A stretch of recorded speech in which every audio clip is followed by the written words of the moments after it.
You're listening to Ideal Practice, episode number 101. 101. And today, guys, we're going to be talking about 7 marketing mistakes that you really don't want to make. So, stay tuned.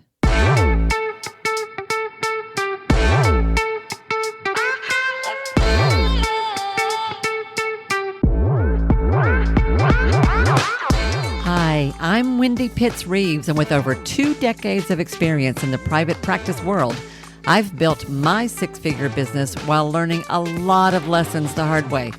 This is the first podcast that shows you how to apply the principles of energy, alignment, and strategy to build a practice that is profit-centered, but people-forward. This is the Ideal Practice Podcast.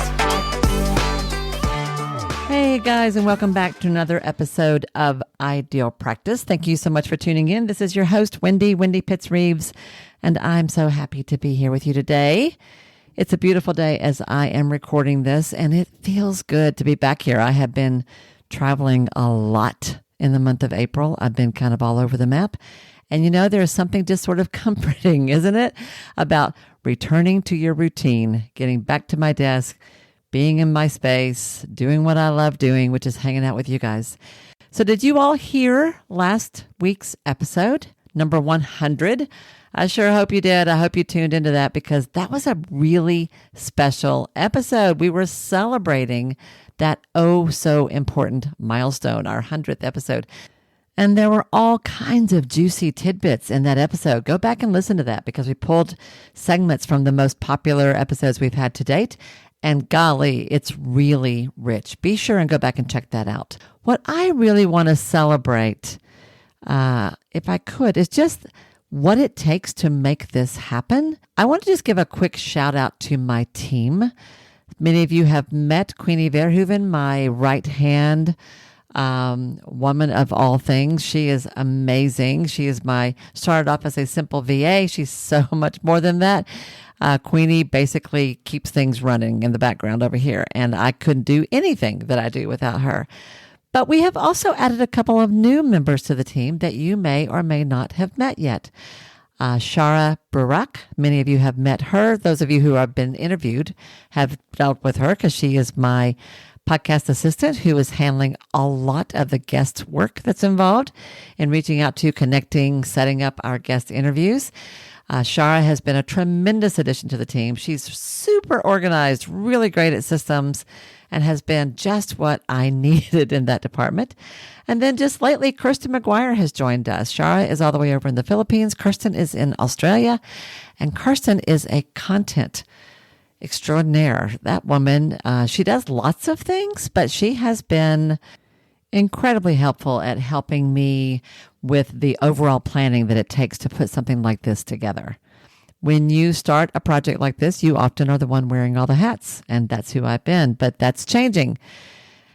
And I love that. I'm just going to say I love that. And we wouldn't be at 100 episodes, or now 101, without the phenomenon that is the Ideal Practice team behind the scenes. So thank you and kudos to all of them for sticking with me because I love them and I love this and I love you. So let's talk about what I want to share with you today. We're going to be talking about 7 marketing mistakes that are subtle, guys. Some of these things are subtle.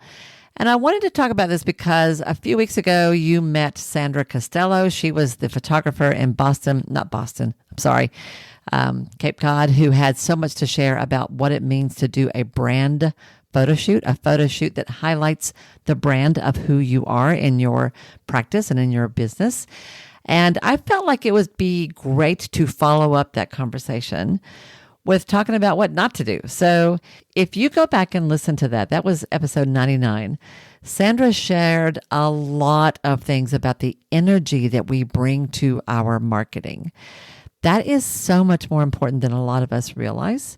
And the energy you bring to your marketing is critical in how effective it is and how it is received by others. Y'all, there's a saying in the business world, which is a confused mind never buys. A confused mind never buys. Well, that long-standing bit of business wisdom is true. And if you're not sure what I mean by that, think about this. Let's use this as an example to study this for a moment.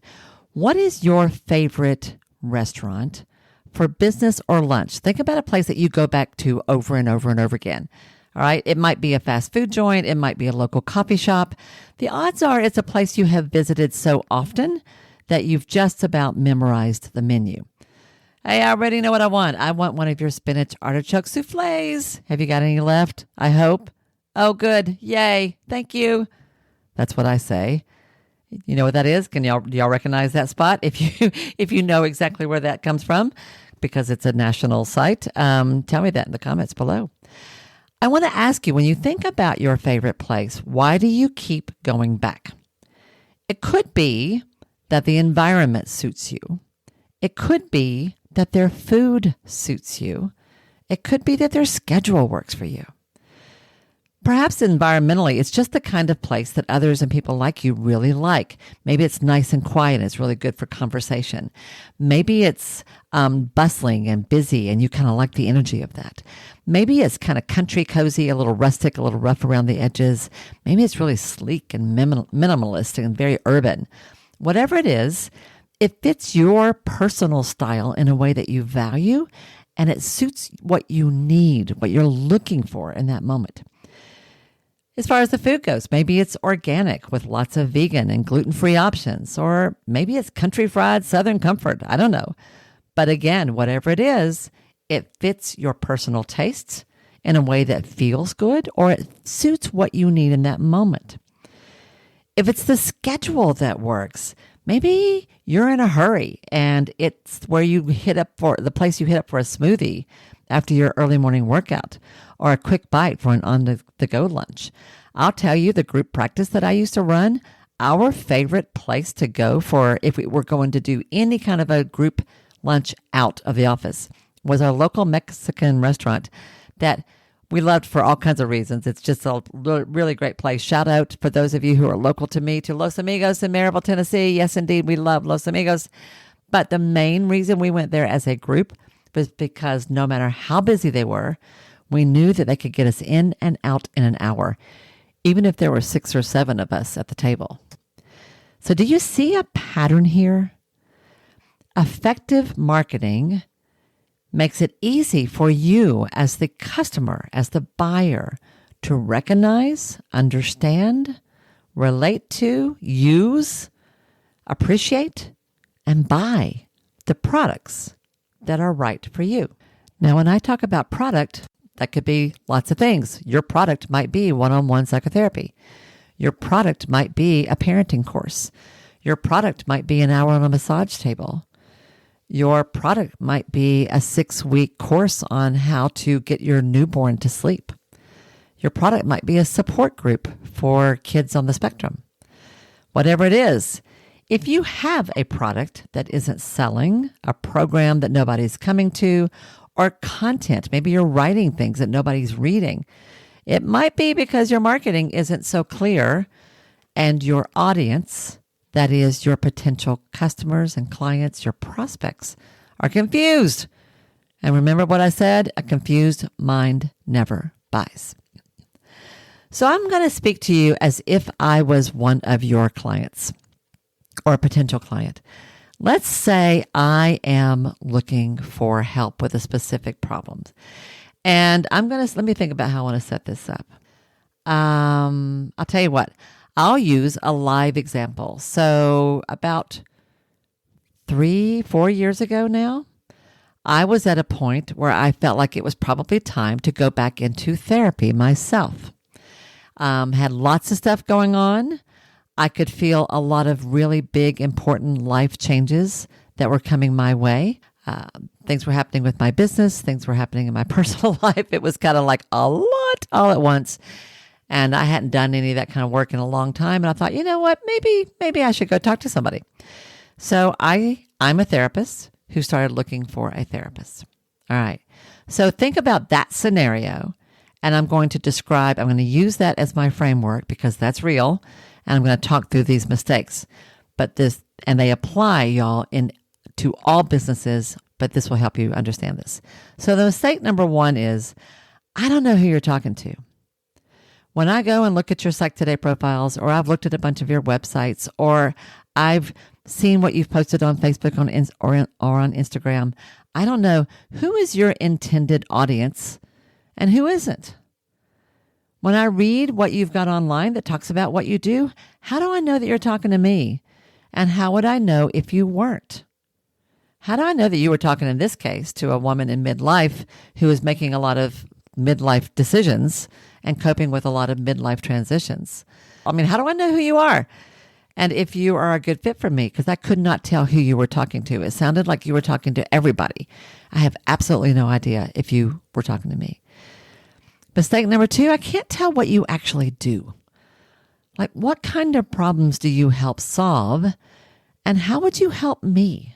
What kind of results would I expect to get from working with you? Like, if I was like really confused because I had a lot of decisions to make, are you good at helping people make decisions?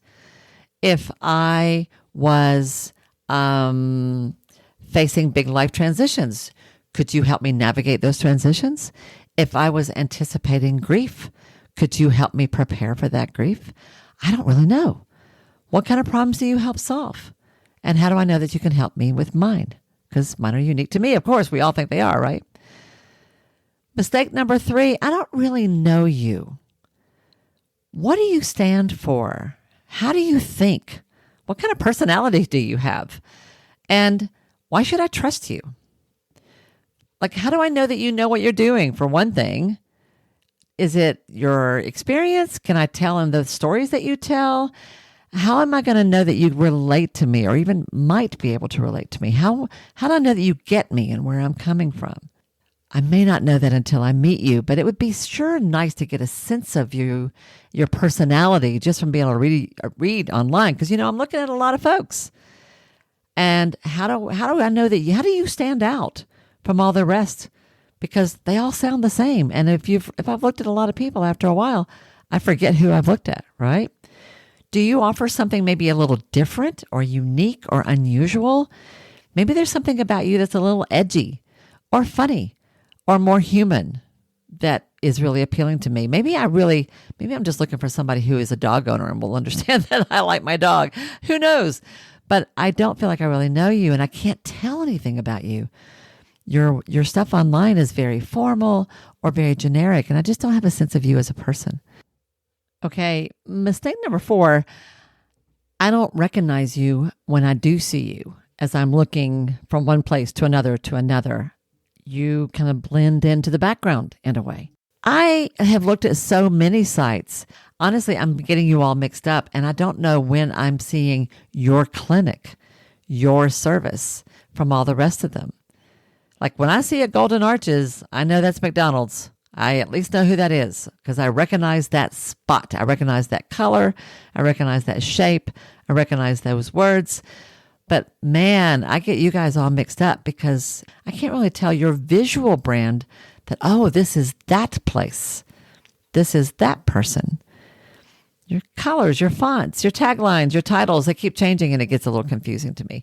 Now, that might not be something that I, as a member of the general public, notice because I don't think that way. That's something that I, Wendy, notice because I'm a business coach and a business owner.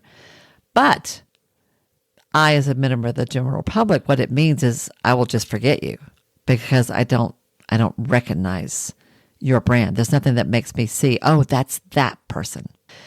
Mistake number 5, I almost forgot who you were. For many of you, if you are doing any kind of email marketing at all, if you are sending out emails to a list of people who are interested in your service, or if you're just posting online, like let's say you post tips online for parenting, or you post ideas for how to take vacations with your kids and survive it and actually enjoy it. Whatever your thing is that you teach people, that you help people with. If I haven't heard from you in a long time, I forget who you are. And you might send me an article today, but I haven't heard from you in 6 months. I don't even remember what you do anymore. I've forgotten about this. This actually happened to me today, literally in real life. This happened to me today.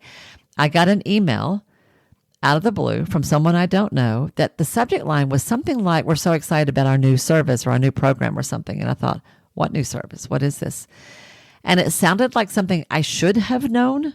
So I thought it was somebody that I was familiar with. Wasn't really sure, but something about it made me think I should know what it was. I opened it, read the email.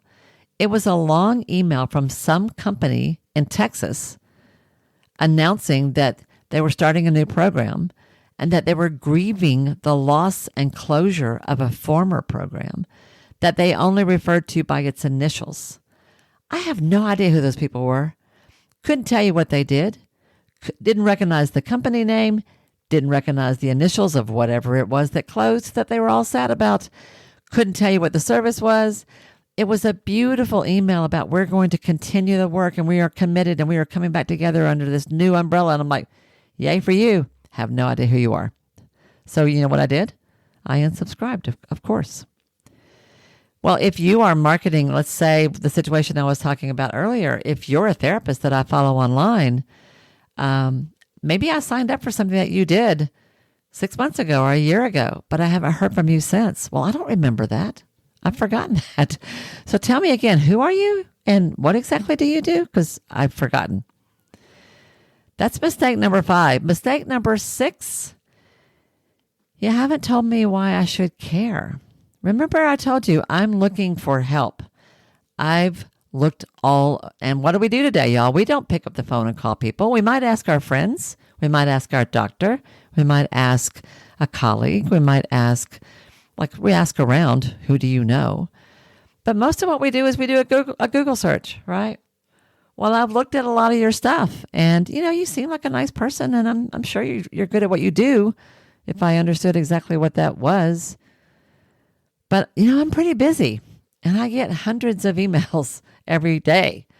So remind me again why I should care about what you do in particular and what your offer is. And the last thing, probably one of the more confusing things is mistake number 7.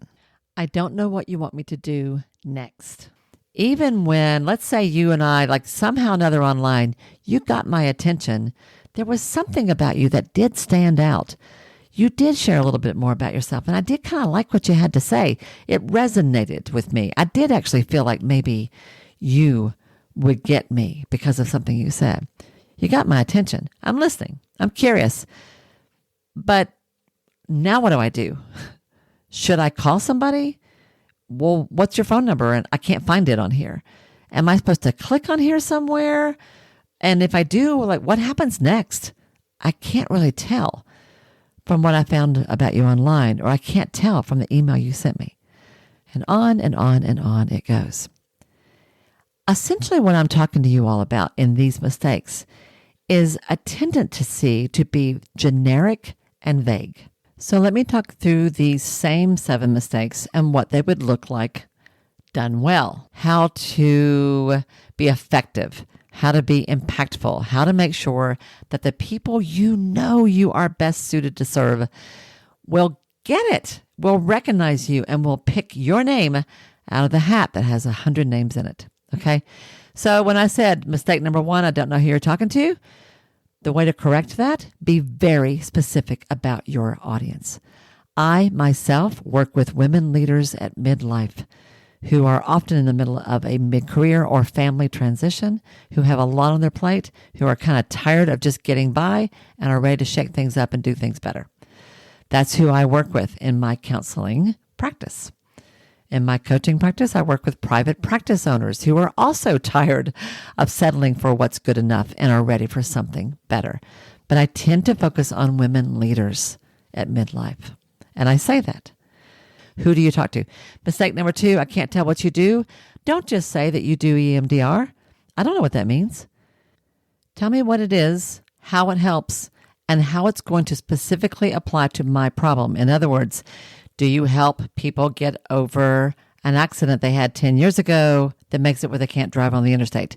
Do you help veterans cope with holdover trauma from serving in the military? Do you help mothers who are dealing with birth trauma? Specifically, what is that technique that you use? Why should I care? Remember that part? And how's it going to help me?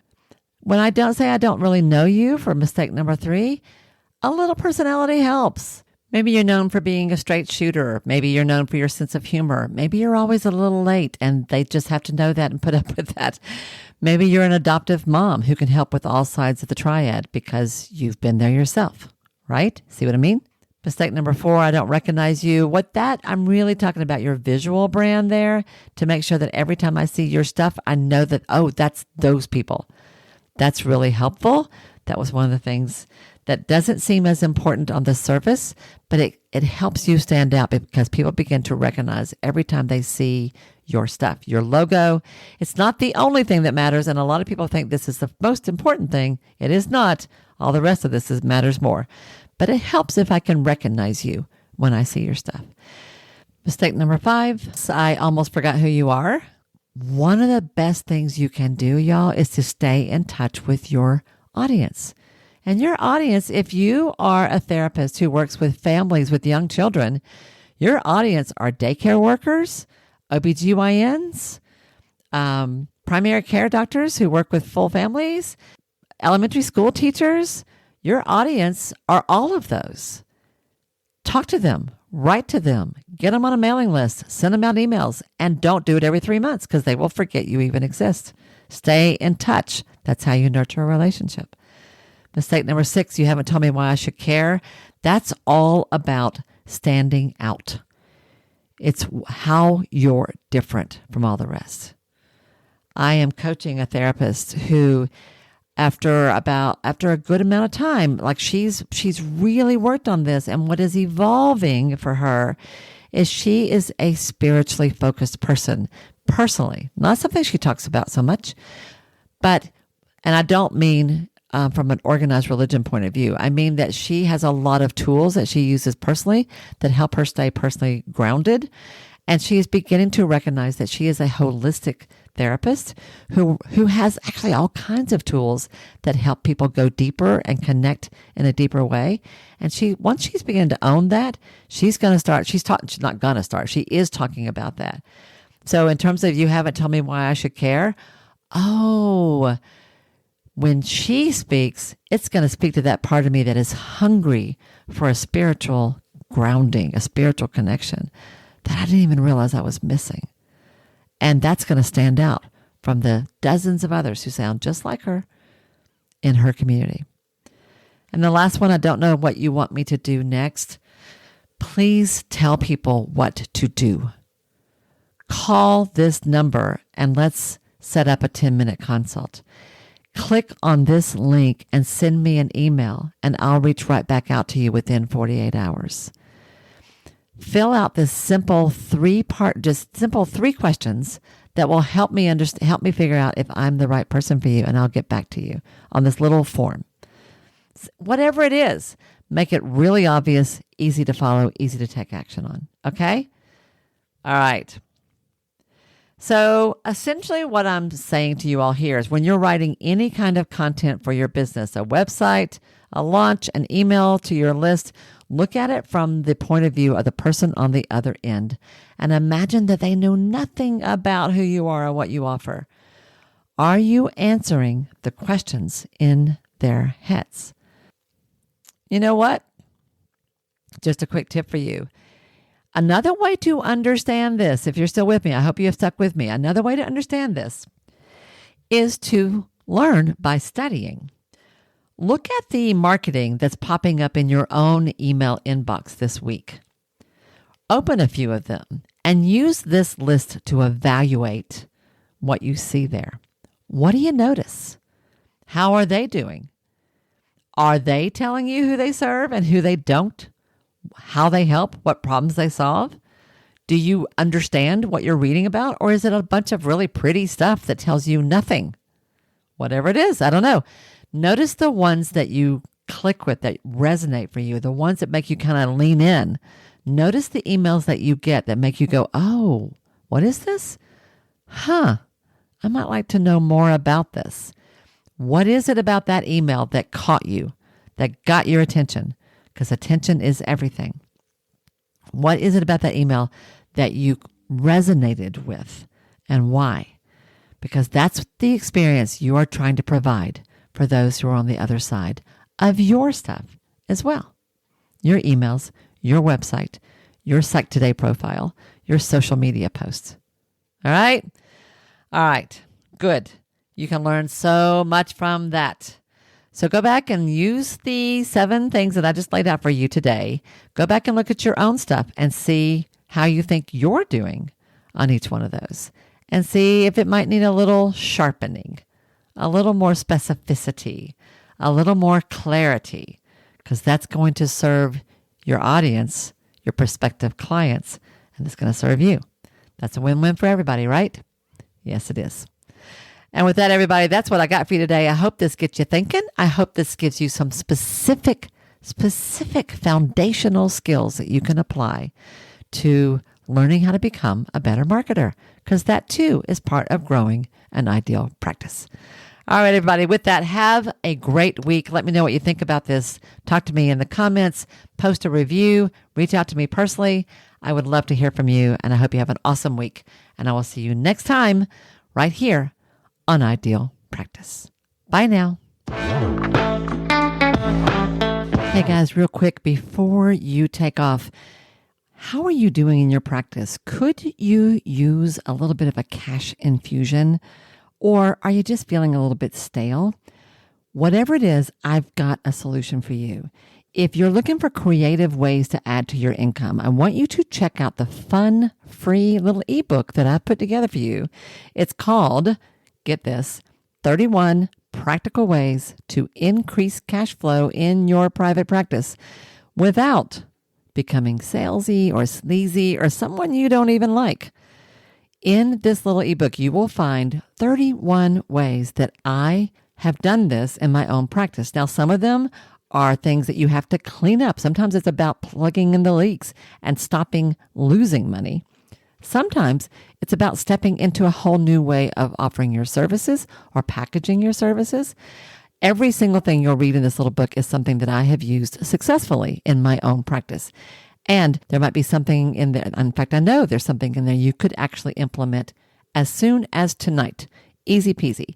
And then there are other things that you're going to have to work on and prepare for that take some time. I can guarantee you're going to see a couple of things that are just right for you. And you can get your free copy over at wendypittsreeves.com/cashflow. wendypittsreeves.com/cashflow. Download your free copy, pick out 1 or 2 that you want to try right off the bat, and let me know which one they are. And I will support your success and cheer for you along the way. Have a great week, everybody, and I will see you next time. Bye now.